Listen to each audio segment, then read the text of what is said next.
ఈ పత్రికా మీడియా సమావేశంలో పాల్గొంటున్నటువంటి విపులకు, శాసనసభ్యులకు, శాసన మండలి సభ్యులకు అందరికీ పేరు పేరున హృదయపూర్వక నమస్కారం. గత కొన్ని రోజులుగా పార్టీలో జరుగుతున్నటువంటి అంతర్గత విషయాలు, పార్టీ క్రమశిక్షణ ఉల్లంఘించిన వారిపై కఠిన చర్య తీసుకోవాలని చెప్పి మేమందరం కూడా కోరుతా ఉన్నాం. ఏకవచనం.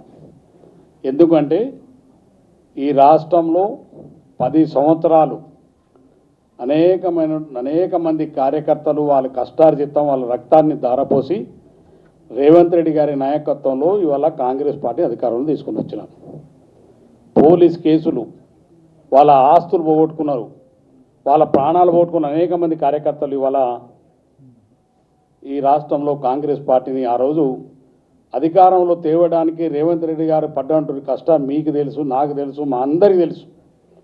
వారి నాయకత్వంలో కాంగ్రెస్ పార్టీ సోనియా గాంధీ, రాహుల్ గాంధీ గారి యొక్క ఆశీస్సులతోటి ఈ రాష్ట్రంలో కాంగ్రెస్ పార్టీ అధికారంలోకి వచ్చింది. అధికారంలోకి వచ్చినటువంటి కాంగ్రెస్ పార్టీ ప్రభుత్వం చేపడుతున్నటువంటి సంక్షేమ కార్యక్రమాలు, అభివృద్ధి కార్యక్రమాల్ని ఆయన ఉన్నటువంటి క్యాబినెట్లో ఉన్నటువంటి మంత్రి వారి యొక్క కుటుంబ సభ్యులు మాట్లాడుతూ తీరుని గ్రామీణ స్థాయి కార్యకర్తలు కూడా అసహించుకునే విధంగా ఇవాళ మేమందరం కూడా దాన్ని పూర్తిగా ఖండిస్తూ ఉన్నాం. కాంగ్రెస్ అధిష్టానానికి మేము ఒకటే కోరుతా ఉన్నాం, మనం అందరం కూడా పార్టీ బతినే అందరం బతుకుతాం. పార్టీ నష్టం జరిగితే ముఖ్యమంత్రి గారిని బలపరచాలనే ప్రతిపక్షాల కుట్రను వీళ్ళు అమలు చేస్తూనే ఉన్నారు. వీరు అమలు చేసేటువంటి కుట్ర ఇది చాలామందికి అర్థమవుతుంది. తెలంగాణ ప్రజలు కూడా అర్థం చేసుకుంటున్నారు. మీరు ఆయుధాలు వాళ్ళ చేతికి ఇవ్వడం అంటేనే మీరు మాట్లాడే విధానం, ప్రభుత్వాన్ని మీరు విమర్శించే విధానం, ముఖ్యమంత్రి రేవంత్ రెడ్డి గారిని బలహీనపరచాలన్నటువంటి కుట్రను, ప్రతిపక్షాల ఆలోచనల్ని మీరు అమలు చేస్తున్న తీరును మేము తీవ్రంగా ఖండిస్తున్నాం. దాన్ని తెలంగాణ రాష్ట్ర ప్రజలు కూడా అర్థం చేసుకుంటున్నారు. అదేవిధంగా తెలంగాణ రాష్ట్రంలో ప్రతి కాంగ్రెస్ పార్టీ కార్యకర్త కూడా అర్థం చేసుకుంటున్నారు. ఎవ్వరు మాట్లాడినా ఇంతకుముందే మాట్లాడుతున్నారు, చిన్నారెడ్డి గారు మాట్లాడినా, ఇంకో రాజగోపాల్ రెడ్డి గారు మాట్లాడినా, బాలునాయక్ మాట్లాడినా, క్రమశిక్షణ ఉల్లంఘించి కాంగ్రెస్ పార్టీ ప్రభుత్వాన్ని బలహీనపరిచేటువంటి కార్యక్రమాలు ఎవరు చేసినా, ముఖ్యమంత్రి గారిని బలహీనపరిచే, ముఖ్యమంత్రికి కాంగ్రెస్ పార్టీ ప్రభుత్వాన్ని బలహీనపరిచే పని ఎవరు చేసినా వారిపైన కఠినమైనటువంటి చర్య తీసుకోవాలని చెప్పేసి మేము అధిష్టానాన్ని కోరుతా ఉన్నాం. ఎందుకంటే కాంగ్రెస్ పార్టీ ప్రభుత్వం ఇవాళ ప్రజల సంక్షేమం, ప్రజలు ఇవాళ సంతోషంగా ఉన్నారు ముఖ్యమంత్రి గారు రేవంత్ గారి పట్ల. వీళ్ళందరూ మీరు ఎన్ని కుప్పగంతులు వేసినా, మీరు ఎన్ని చేసినా ఈ రాష్ట్రంలో తిరిగి మళ్ళీ కాంగ్రెస్ పార్టీకి అధికారంలో రావడం ఖాయం. రేవంత్ రెడ్డి గారి నాయకత్వంలో రెండోసారి కాంగ్రెస్ పార్టీ అధికారంలోకి వస్తుంది. వారి నాయకత్వంలో కాంగ్రెస్ పార్టీ ప్రభుత్వం ఏర్పడుతుంది. మీరు ఎన్ని కుట్రలు ఇందులో ఉండి చేసినా, వారి ఆలోచనలు మీరు అమలు చేసినా, కానీ తెలంగాణ ప్రజలు, తెలంగాణ కాంగ్రెస్ పార్టీ కార్యకర్తలు మళ్ళీ రేవంత్ రెడ్డి గారి నాయకత్వాన్ని బలపరిస్తే ముందుకెళ్తున్నారు.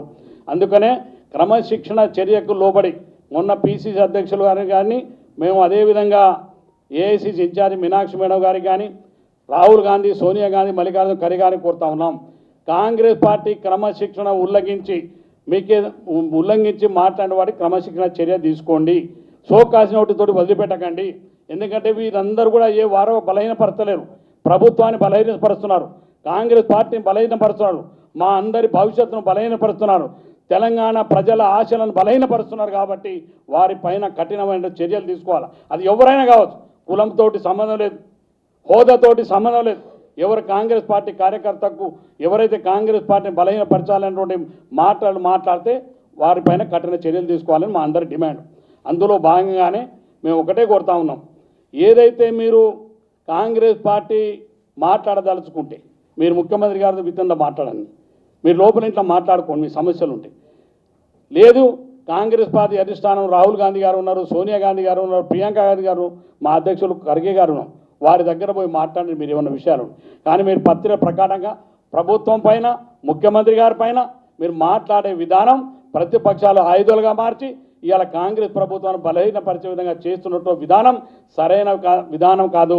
మీరు అనుకోవచ్చు ఆ టైం వరకు సోషల్ మీడియాలో ఆ టైం వరకు పత్రికలు పెద్దగా రాగానే ఇలా మేము చాలా పెద్దవాళ్ళం అయిపోతున్నాం అనుకుంటారు. కానీ మిమ్మల్ని చూసి కింద గ్రామీణ స్థాయిలో చూస్తున్నాం.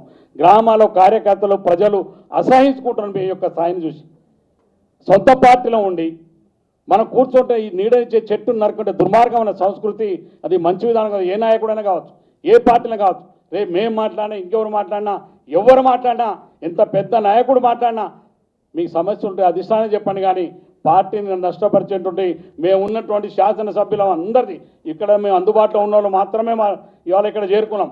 మేము ఉన్నటువంటి శాసనసభ్యులు మా అందరి భవిష్యత్తు, తెలంగాణ రాష్ట్ర ప్రజల యొక్క భవిష్యత్తు, కాంగ్రెస్ పార్టీ భవిష్యత్తు రేవంత్ రెడ్డి గారి నాయకత్వంలో మాత్రమే బలపడుతుంది. ఈ ప్రభుత్వం ఉంటుంది కాబట్టి వారిని బలహీనపరిచే, కాంగ్రెస్ పార్టీ బలహీనపరిచే ఏ నాయకుడైనా వారిపైన కట్టి ఉన్నాను. ఇలా సురేఖ గారు నా కూతురుతో మాట్లాడదాం. మరి ఎందుకు ఖండించేది లేదు? మీరు క్యాబినెట్లో ఉంటారు, మీరు పక్కకు లేరు. క్యాబినెట్లో జరిగేటువంటి ప్రతి నిర్ణయాల్లో మీరు కూడా ఒక బాధ్యులు. అటువంటి ప్రభుత్వ నిర్ణయాల మీద మాట్లాడినప్పుడు మీ కూతురు, మీ కుటుంబంలో మీరు క్యాబినెట్ పదవులు, ఇందులో ఎవరు అర్హత లేని వాళ్ళు, అందరికీ అవకాశం ఉండి అందరూ అర్హత కలిగి. అయినా ప్రభుత్వం పార్టీ నిర్ణయించి మిమ్మల్ని క్యాబినెట్లో తీసుకున్నారు. కొంతమంది తీసుకున్నటువంటి వాళ్ళకి మిగతా మరి ప్రభుత్వాన్ని కాపాడవలసిన బాధ్యత ఇది. రేవంత్ రెడ్డి ఒకరు బలహీన పడితే మనం అందరం బలపడం. రేవంత్ రెడ్డి గారు బలహీన పడితే పార్టీ మొత్తం బలహీన పడుతుంది. ఆ బలహీన పడాలనే కుట్ర అవతల ప్రతిపక్షాలు బీజేపీ, టీఆర్ఎస్ తోటి సాధ్యం కావట్లేదు. అందుకనే వితిన్ పార్టీలో కొంతమంది ఇవాళ మీ ద్వారా బలహీనపరచాలనే కుట్రను మేము కఠినంగా ఖండిస్తూ ఉన్నాం.